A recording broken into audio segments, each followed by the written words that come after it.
अस्सलाम स्टूडेंट्स। हम लोग दोबारा से शुरू करते हैं अगला लेक्चर।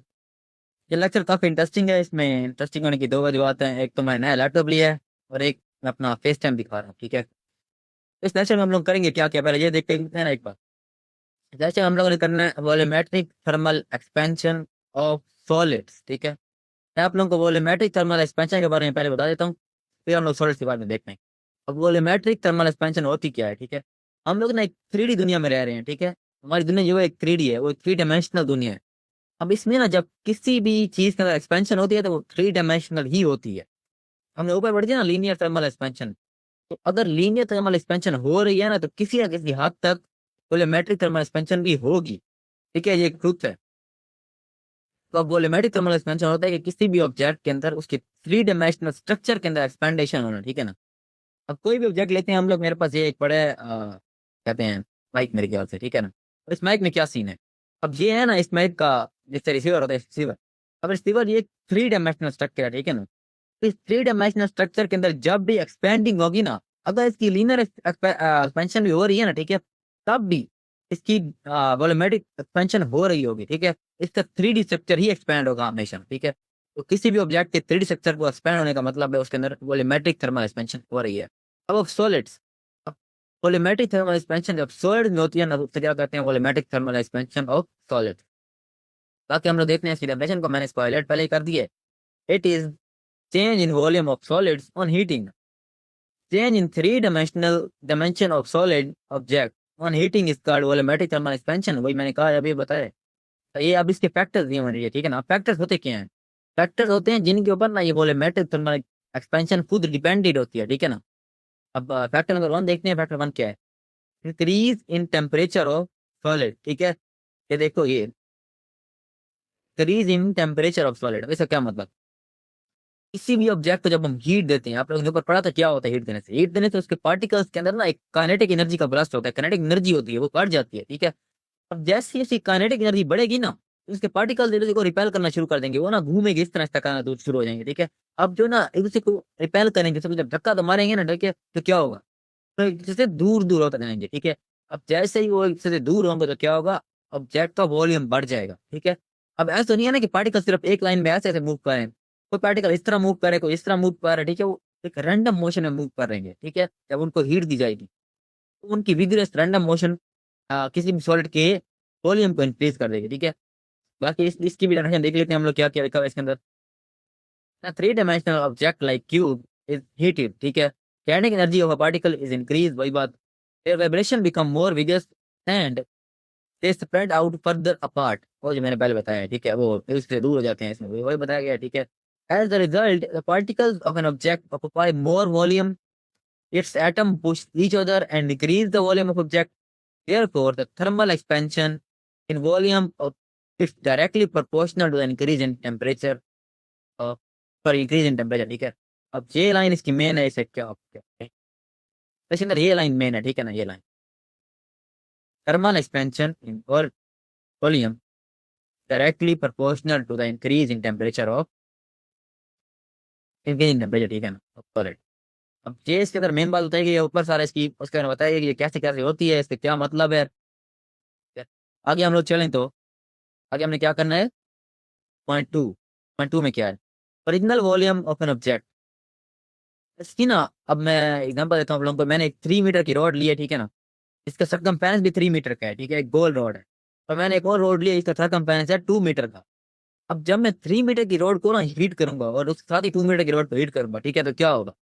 दोनों ही एक्सपैंड होंगी, लेकिन एक्सपैंड कौन सी ज्यादा होगी? एक्सपैंड वो ज्यादा होगी जिसका पहले 3 मीटर वाली रोड, जिसकी पहले ना थोड़ा वॉल्यूम ज्यादा था। ठीक है, वैसा क्यों होगा? अब इसकी मिसाल मिसाल हम लोग लेते हैं कि एक और एग्जाम्पल से आप लोग बताता हूँ। आप लोग बताओ मुझे कि 3 मीटर की रोड में ज्यादा पार्टिकल्स होंगे या 2 मीटर की रोड? बस सी बात, 3 मीटर की रोड में ज्यादा पार्टिकल्स होंगे। जितने ज्यादा पार्टिकल्स उतनी ज्यादा मोशन। ठीक है, पार्टिकल्स मोशन पास कर रहे हैं ना। ठीक है, जितने ज्यादा पार्टिकल्स उतनी ज्यादा मोशन और उतना ज्यादा एक्सपेंशन। ठीक है, अब इसमें यही बात बताने वाली है। For the similar reason that we discussed in the case of linear thermal expansion, increase in volume of a solid object is directly proportional to the increase volume of solid object is directly proportional to its original volume। ठीक है, इसमें भी यही line देखने वाली है। ये ला- ये मैं अंडरलाइन कर रहा हूँ, इनको आप लोगों ने याद रखना है, ठीक है। अगर लॉन्ग का समय आया तो आप लोग यही यही लिखते जाओगे, ठीक है, और थोड़ा सा एक्सप्लेन करते जाओगे अपने से ही, अब लोगों का काम बन जाएगा, ठीक है।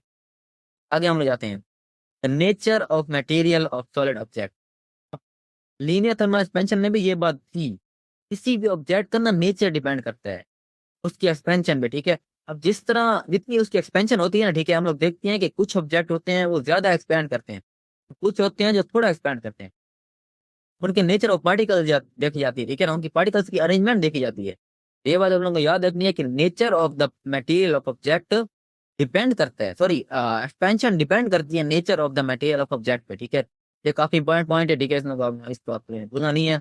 और मेन सच आती भी यहीं पे, तो इसमें हम लोगों ने कोएफिशिएंट देखनी होती है और भी बहुत सारी चीजें देखनी होती हैं, तो ये थोड़ा मुश्किल होगा, इसको हम लोग ऐसा ऐसा कर लेते हैं। Different material expand differently on heating, therefore increase in volume of an object will be will be different for the different materials on heating, ठीक है। इसकी ये फास्ट है, increase in volume different will be different for different materials on heating, ठीक है। Let the original volume of a cube be V naught. अब हमने एक क्यूब लिया, ठीक है, उसका ओरिजिनल वॉल्यूम क्या है, V naught, at temperature T naught. उसका जो टेम्परेचर है, ठीक है, ओरिजिनल टेम्परेचर उसका ना पहले टेम्परेचर है, अभी तक हमने उसको हीट नहीं किया, वो है टी नॉट, ठीक है। It's final volume become V. अब हमने इसको हीट दिया, जैसे हम उसको हीट देंगे वो एक्सपैंड होगा, उसका फाइनल वॉल्यूम क्या बन जाएगा, V. When its final temperature become T, जब उसका फाइनल टेम्परेचर टी बन जाएगा, ठीक है। अब क्या बात क्या कह रहे हैं ये, हमने एक क्यूब लिया, ठीक है ना, उस क्यूब का इनिशियल टेम्परेचर जो है ना वो टी नॉट है, अभी तक हमने उसको हीट नहीं किया, उसका इनिशियल वॉल्यूम जो है वो है वी नॉट, अभी तक मैंने इसको हीट नहीं किया, वो एक्सपैंड नहीं हुआ। अब जैसे ही हम उसको हीट देंगे उसका टेम्परेचर क्या बन जाएगा, टी। अब उस हीट देने से क्या होगा, एक वॉल्यूम एक्सपैंड होगा, जैसे ही वॉल्यूम एक्सपैंड होगा तो उसका वॉल्यूम क्या बन जाएगा, वी। टी पर बताई गई है, ठीक है। अब ये बता रहे हैं कि T is equal to T naught plus delta T. अब डेल्टा टी क्या है, डेल्टा टी है T one minus T two, तो उसके पहले पहले टेम्परेचर था, ठीक है ना, उसका final temperature, sorry, T two minus T one ना, तो मैं भूल गया, ठीक है ना। तो ये बात याद रखनी है आप लोगों को, ये उसका फार्मूला है टी को फाइंड करने का, ठीक है, जो उसका फाइनल टेम्परेचर है, ठीक है, उस टेम्परेचर को फाइंड करने का फार्मूला क्या है, उसका ओरिजिनल टेम्परेचर प्लस उसका चेंज इन टेम्परेचर, उसका टेम्परेचर कितना चेंज हुआ है, ठीक है। ये बात हम इन दोनों को ऐड करेंगे तो क्या होगा, हमें फाइनल टेम्परेचर मिल जाएगा। Let the increase in volume is delta V. अब डेल्टा वी क्या है, डेल्टा वी है इंक्रीज इन वॉल्यूम, ठीक है ना, डेल्टा वी है इंक्रीज इन वॉल्यूम। अब डेल्टा वी क्या होता है, delta V is equal to V minus V naught, ठीक है। अब इधर आप लोग देखते हैं, और ये आगे बताया गया, मैं आप लोग को अभी बताता हूँ डेल्टा वी है क्या चीज। डेल्टा वी है उसके जो इंक्रीज है ना, कितना वॉल्यूम उसका इंक्रीज हुआ है, ये बात आपने बतानी है, ठीक है। अब इसको कैसे पता चलेगा हम लोगों को, हम लोग को पता चलेगा जो उसका ओरिजिनल वॉल्यूम होगा ना, पहले वाला ओरिजिनल वॉल्यूम, ठीक है ना, उसको हम माइनस कर देंगे उसके जो फाइनल वॉल्यूम से, ठीक है। अब उसका ओरिजिनल वॉल्यूम था मेरे ख्याल से, हम लोग गैस मतलब एक लेट करते हैं कि उसका ओरिजिनल वॉल्यूम है 5 मीटर, उसका 5 मीटर का उसका ओरिजिनल वॉल्यूम है 5 मीटर क्यूब होता है, ठीक है ना। वॉल्यूम को हमेशा क्यूब में लेते हैं, मीटर क्यूब में, तो मैंने ऊपर कहीं मीटर में क्या भी दिया तो आप लोग मीटर क्यूब कर लेना उनके, तो दिखाना सही बैठी है, ठीक है। अच्छा, अब वॉल्यूम हमने हमेशा मीटर क्यूब में लेना है, ये बात आप लोगों को याद रखनी है। उसका ओरिजिनल वॉल्यूम है 3 मीटर क्यूब, ठीक है। हमने इसको हीट किया, हीट करने से इसका वॉल्यूम इंक्रीज हुआ, ठीक है। अब वॉल्यूम जैसे उसका इंक्रीज होता है ना, तो उसका वॉल्यूम क्या बन जाता है, 5 मीटर क्यूब। अब हमें चाहिए change in volume. Change in volume कैसे फाइंड करेंगे हम, चेंज इन वॉल्यूम हम फाइंड करेंगे 5 - 3 से, सर क्या आएगा, change in volume is equal to 2 metre cube और इंक्रीज इन टेम्परेचर, ठीक है। अब डेल्टा टी है, ये है इंक्रीज इन टेम्परेचर का, ठीक है। अब ये होता है डेल्टा टी, ये चेंज इन टेम्परेचर है। अब इसमें भी सेम काम करेंगे हम लोग, इसका जो फाइनल टेम्परेचर होगा उसमें से हम लोग माइनस कर लेंगे जिसका इनिशियल टेम्परेचर था, ठीक है ना। तो सही बात। From our discussion we can write increase in volume of an object as, ये हमने लिखा, ठीक है। अब ये कैसे आ जाता हूँ, इंक्रीज इन वॉल्यूम किसके इक्वल था, अब मेरे को याद है इंक्रीजिंग वॉल्यूम था वी माइनस वी नॉट के इक्वल, ठीक है। अब एक और चीज, इंक्रीज इन वॉल्यूम जो है ना वो डायरेक्टली प्रोपोर्शनल होगा वी नॉट के, ठीक है। Increase in volume we not के डायरेक्टली प्रोपोर्शनल होगा, ठीक है। और ये बी जो है, ये बीटा क्या है, ये बीटा है उसका कोफिशिएंट, ठीक है। और डेल्टा टी क्या है, डेल्टा टी है ये वाला टी, ये देख रहे हो ये वाला टी, इस चीज को कहते हैं डेल्टा टी। अब डेल्टा टी था क्या, ये था change in temperature is equal to delta T, ठीक है। बाकी ये बात आप लोगों को याद रखनी है, ये फार्मूला आगे यूज होता रहता है, ठीक है ना। मैं आप लोगों को ये नहीं बताऊंगा कि हमने ये फार्मूला कैसे फाइंड किया है। अगर मैं आप लोगों को ये बता दिया तो फिर काफी लेक्चर भी लंबा हो जाएगा, ठीक है, लेक्चर भी इतना लंबा करना नहीं है हमें, ठीक है। ये फार्मूला आप लोगों को याद रखना है। Where B is a constant of proportionality. अब बी क्या है, ठीक है, बी एक कांस्टेंट ऑफ प्रोपोर्शनैलिटी होता है। आप लोगों को ये तो पता होगा कांस्टेंट ऑफ प्रोपोर्शनैलिटी कहते हैं किसे हैं। ये वो कांस्टेंट होते हैं जो, ये साइन देख रहे हो आप लोग, ये वाला साइन, ये साइन देखिए, साइन आप लोगों ने कहीं ना कहीं देखा ही होगा, ठीक है। इस साइन को ना इज इक्वल टू में कन्वर्ट करने के लिए ना हम एक कांस्टेंट लगाते हैं। तो कांस्टेंट क्या होता है, कोई भी हो सकता है, जैसे कि कांस्टेंट के भी होते हैं, के भी कांस्टेंट यूज होता है, ठीक है, और भी ऐसे कांस्टेंट यूज होता है। हम लोग ये सारे कांस्टेंट क्यों लगाते हैं, ताकि हम चेंज कर सकते हैं उसको प्रोपोर्शनल सिंबल प्रोपोर्शनलिटी को इज इक्वल टू के साइन में, ठीक है ना। तो ये बात भी आप लोगों को पॉइंट याद में रखना है, ठीक है, ध्यान रखना है कि ये भी काफी पॉइंट में आता है, ठीक है। बाकी हम लोग कहाँ पे थे, हाँ यहाँ पे थे। इस called coefficient of volume expansion. अब ये है बी की डेफिनेशन, ठीक है ना। ये भी आप लोगों को याद रखनी है, ये पर यहाँ तक ये सारी, ठीक है। लेकिन दोस्तों मैं जरा इसको चेंज कर दूँ अगर इसको, ये देखो ये, अब ये बी की डेफिनेशन है, ठीक है।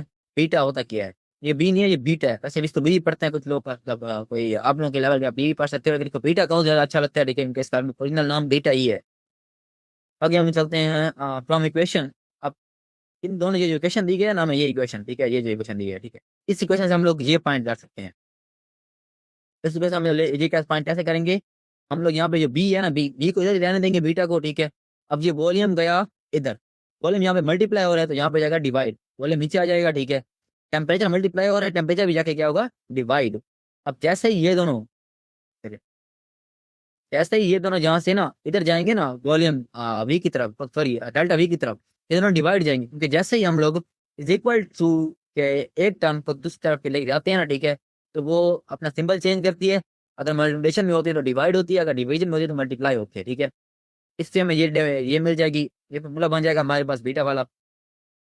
Beta is equal to delta V change in volume divide by V naught initial volume into delta T change in temperature, ठीक है। बस यही बात यहाँ तक बताने वाली है। आगे हम लोग चलते हैं, यहाँ पे क्या दिया गया, और अब इसी को हमने चेंज किया है, ठीक है ना।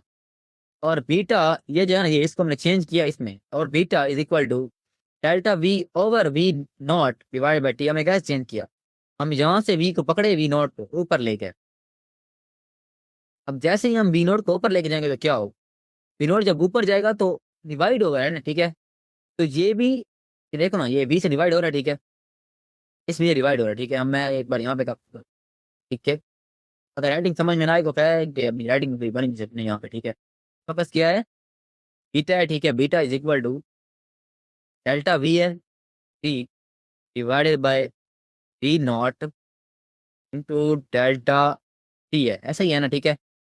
और हमने क्या किया, ठीक है, हमने ये किया है कि हम लोग कर लेते हैं एक second, T beta delta V over V naught, ठीक है, डिवाइडेड बाय डेल्टा वी से डिवाइड हो रहा है डेल्टा, क्या आ गया टी, ठीक है। ऐसे ही कुछ कर रहे हैं ना हम लोग, ऐसे ही वो पड़ा है, ठीक है। इसके बाद ये बी जो है ना, ठीक है, ये इसके ऊपर चला जाएगा, beta is equal to delta P over P naught into delta T. Sorry ये अजीब सा बन गया, ठीक है, इसको अब डेल्टा टी समझ आ रहा है, टी है ये, ठीक है ना। ये हमने पॉइंट कर लिया, ठीक है। और दोबारा से बता दें हमने कैसे पॉइंट किया है, फिर थोड़ा सा कंफ्यूजिंग हो सकता है। इसको पॉइंट करने का एक और तरीका भी है, आप लोग इसको देखो ना, ये कैसे, ये क्या हुआ है, ये क्या हुआ पड़ा है इससे, आते हैं यहाँ पे, इसको देखो आप लोग, इसको देखो, ठीक है। अगर हम यही पकड़ते हैं, ठीक है, और इसको दोबारा से चेंज करते हैं ऊपर वाली टर्म में, चेंज हो जाएगा, चेंज हो जाएगा। क्यों होगा चेंज, यहाँ पे देखो वी नॉट डिवाइड हो रहा है डेल्टा वी से, तो टी क्या हो रहा है, टी भी डिवाइड हो रहा है डेल्टा वी से, तो वी नॉट और डेल्टा टी मल्टीप्लाई हो जाएंगे। मैं इनको समझने के लिए एक आसान से टर्म यूज करता हूँ कि दो दोस्त, सॉरी दो, मेरे दुश्मन का दुश्मन मेरा भी दुश्मन, ठीक है, मैं थोड़ा सा भूल गया था। अब वी नॉट का दुश्मन कौन सा है, डेल्टा वी, और डेल्टा टी का दुश्मन कौन सा है, डेल्टा वी।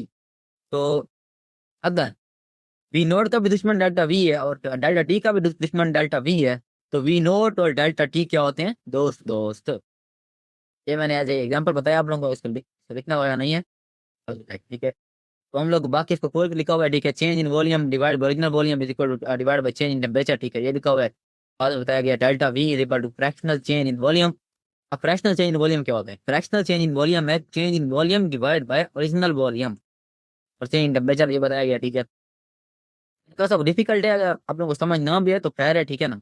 हम लोग इसको बाद में कर लेंगे, अगर बाद में ना भी हो तो आप लोग मुझे मैसेज करते ना, हम लोग दोबारा से कर लेंगे। थोड़ा सा डिफिकल्ट है इनके इसमें ना, ये जो एक बार तो थोड़ा सा फार्मूले चेंज किए गए ना, फार्मूले को चेंज बनाया गया, नए फार्मूले बनाए गए हैं, तो ये क्लास 10th के लिए थोड़ा सा मुश्किल हो सकता है, ठीक है ना। तो आप लोग अगर ये मुश्किल लग रहा है आप लोगों को, टेंशन ना लो, ये मुश्किल टॉपिक है, तो ये हो जाएगा क्लियर, तो बाद में हम लोग कर लेंगे, ठीक है।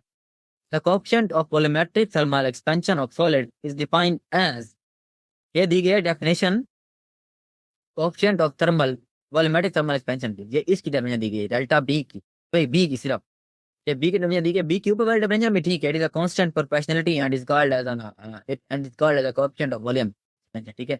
लेकिन ये इसकी फुल डेफिनेशन दी गई, बोल के बताया गया कि खोल के होता क्या है, ये इसकी फाइनल फार्मूला, ठीक है ना।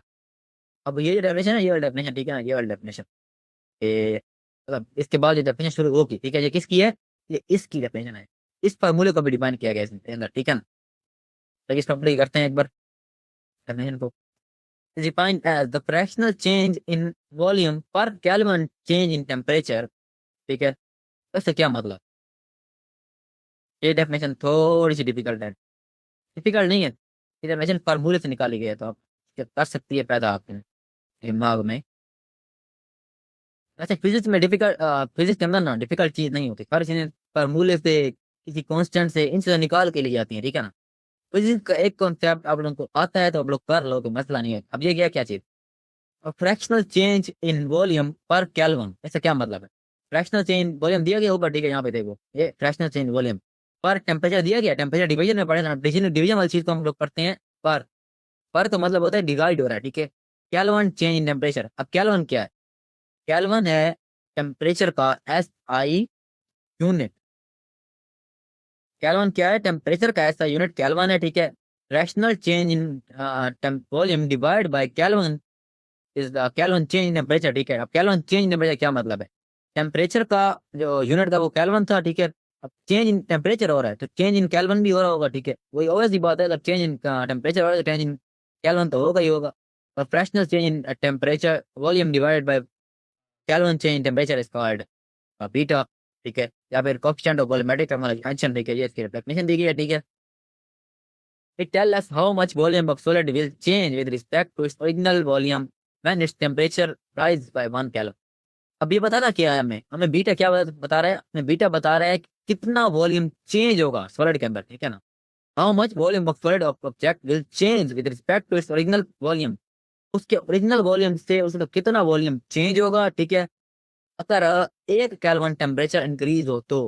अब मेरे पास एक सॉलिड ऑब्जेक्ट है, ठीक है, मेरा सॉलिड ऑब्जेक्ट कहाँ गया, ये पड़ा, अच्छा हो जाता है, ठीक है ना, चलिए आप लोग ये सॉल्व, इसको मैं हीट देता हूँ 1 केल्विन की, तो बीटा क्या कहता है, बीटा हमें ये बताएगा कि इसके अंदर थर्मल एक्सपेंशन कितनी होगी, इसका volume with respect to its original volume, इसके अपने वॉल्यूम से कितना इंक्रीज होगा। ये बात हमें क्या बताता है, ये बात हमें बताता है कि हाँ, यही बात, ठीक है। It's value different from different material, ठीक है, इसकी जो वैल्यू होती है वो डिफरेंट मटेरियल्स के लिए डिफरेंट होती है। डिफरेंट मटेरियल के लिए डिफरेंट क्यों होती है, अब मेरे पास एल्यूमिनियम है, ठीक है, और मेरे पास स्टील है, मुझे एग्जैक्ट याद नहीं है कि एल्यूमिनियम और स्टील में से कौन सा ज्यादा एक्सपैंड होता है, तो हम लोग लेते हैं कि स्टील ज्यादा एक्सपैंड हो रहा है, ठीक है। अब जब स्टील ज्यादा एक्सपैंड होगा तो क्या होगा, अब मैंने एक वॉल्यूम का सॉरी 1 केल्विन का टेम्परेचर दिया स्टील को, 1 वॉल्यूम केल्विन का टेम्परेचर दिया मैंने आयरन को, या फिर कॉपर को दिया, ठीक है ना। तो अब स्टील की एक्सपेंशन हुई है कुछ और एल्यूमिनियम की एक्सपेंशन हुई है कुछ और, क्या मतलब इसका, इसका मतलब है कि इनकी नेचर चेंज है, तो बीटा डिपेंड करता है नेचर पर। बाकी ये इसका ऐसा यूनिट दिया गया है, ठीक है, ऐसा unit of beta is kelvin पर। आप लोग अगर इसका फार्मूला देखो ना, फार्मूले में तो फ्रैक्शनल चेंज इन वॉल्यूम दिया है, तो वो कहाँ गया, अब फ्रैक्शनल चेंज इन वॉल्यूम कहाँ जाता है, फ्रैक्शनल चेंज इन वॉल्यूम होता है delta B divided by B naught. अब डेल्टा वी और वी नोट असल में तो सेम टर्म है ना, ये है तो दोनों वॉल्यूम, वॉल्यूम का फॉर्मूला क्या होता है, मीटर क्यूब। तो मीटर क्यूब और मीटर क्यूब कैंसिल हो जाएंगे। मैं यहाँ पे कर भी देता हूँ आप लोगों को, ठीक है। अब ये है हमारे पास फॉर्मूला, इसे लिखा है, ये है हमारे पास वी, डेल्टा वी, ये लिख नहीं रहा यार इधर, डेल्टा वी डिवाइडेड बाय, ठीक है। अब डेल्टा वी का फॉर्मूला क्या होता है, इधर होता है मीटर क्यूब ना, मीटर क्यूब आ गया डिवाइडेड बाय मीटर क्यूब आ गया, ठीक है। मीटर क्यूब और मीटर क्यूब हो गया, काटे एक दूसरे से, तो हमारे पास क्या बचेगा, 1, ठीक है। कट हो गया ना दोनों एक दूसरे से, ये बच गया 1। अब beta equal to 1 divide by delta T, ऐसा ही है। तो हमारे पास इसका मतलब सिर्फ डेल्टा टी बचा है, ठीक है, क्योंकि 1 की डिवीजन में इतनी खास बात नहीं, ठीक है। और अगर 1 यहाँ पे 1 ओवर डेल्टा टी बच गया। अब 1 ओवर डेल्टा टी में डेल्टा टी का कौन सा होता है, डेल्टा टी का यूनिट होता है केल्विन। अब केल्विन ऊपर जाएगा, जब केल्विन ऊपर जाएगा तो इसकी पावर हो जाएगी चेंज, इसकी पावर पॉजिटिव से नेगेटिव हो जाएगी, ठीक है। तो पर केल्विन बन जाएगा। तो ऐसा unit of beta is equal to per kelvin, ये इसका यूनिट हो गया, ठीक है। As we know that solid expand on heating, वही बात, इट कॉन्ट्रैक्ट ऑन कूलिंग, जो मैंने बता दिया था आप लोग को, we can use the relationship for contracting and solid, ठीक है। अब ये बताया कि हम इसको यूज कहाँ करते हैं, वैसे ये इंपॉर्टेंट है नहीं, लेकिन ये पूछा जा सकता था, वो लोग एक बार पढ़ लेना कि हम लोग इसको यूज कहाँ पे करते हैं, ठीक है। अगला टॉपिक है हमारा experimental demonstration of thermal expansion of solid. एक ख्याल से बस आज के लिए इतना ही बहुत है। मेरा पहला लेक्चर है, थोड़ा सा मुझे भी मुश्किल हो रही है पढ़ाने में अपना, कि अभी पहले दफा मेरा पेस्ट टाइम हो रहा है ना, ठीक है। तो बस आज के लिए इतना बहुत है, हम लोग अगले लेक्चर से ज़्यादा पढ़ाना शुरू करेंगे, ठीक है। अल्लाह हाफिज़।